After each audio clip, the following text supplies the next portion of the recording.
یو ورځ په مدینه طیبه کې د لوی اختر د مانځه دپاره روان دی، په کوڅه باندې تیریږي، ماشومان لوبې کوي. یو ماشوم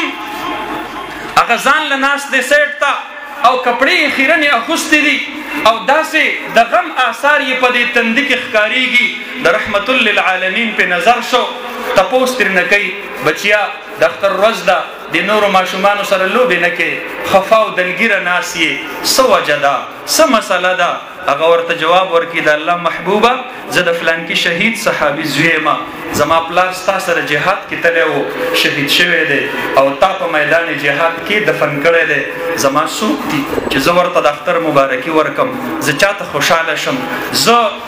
په دغه ورځ باندې ماله به د اختر مبارکي څوک راکوي، زه به د اختر مبارکي چاله ورکوم. خپله غېږه مبارکه کې راخلي، واپس راځي. کوم صحابي چې دا روایت را نقل کوي فرمایي نبی علیه الصلاة والسلام مبارک په سترګو کې اوښکې وي او فرمایل یې انا ولی من لا ولی له، چې د چا ولی نه وي زما په امت کې زه رحمت للعالمین د هغه ولی یما. چې په بې کپړو ماشوم باندې، په بې کپړو امتي باندې نبی علیه السلام دومره خفه کېدلو، نن به د غزې په هغه بچو باندې کوم بچي چې د منونو خاورو د ملبې د لاندې دفن کیږي، د هغې د جسم ټوکړې دا په هوا کې الوزي. یو پلار بله ورځ د غزې هسپتال ته لاړ شو، د بمبارۍ نه وروستو بچی یې داخل کړی و په هسپتال کې، د مخکې نه زخمي پروت و، چې کله لاړ ملبه پرته وه، زخمیان پکې دننه پراته دي، د ده بچی یې کله را وباسلو د هغې بچي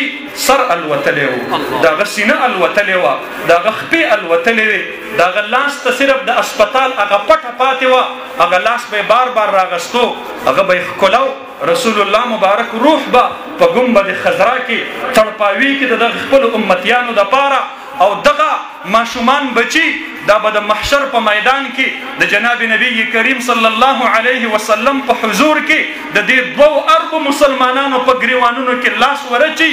اے مزګزارو، اے تهجد گزارو، اے د الله رب العالمین د دین پیروکارو، په تاسو کې دومره څوک نه وو زمونږ دپاره یې اواز پورته کړی وی الکفر ملت واحده. اسرائیلو دپاره امریکا ور ورسېدله، اقوام متحده او ټول د عالم کفر ادارو د هغې سره اظهار یکجهتي وکړله. 57 اسلامي ملکونه خاموش دي، 57 اسلامي فوجونه خاموش دي. زار شم او قربان شم د حماس د یو څو مجاهدینو نه چې د دنیا یو مغروره، یو متکبره، یو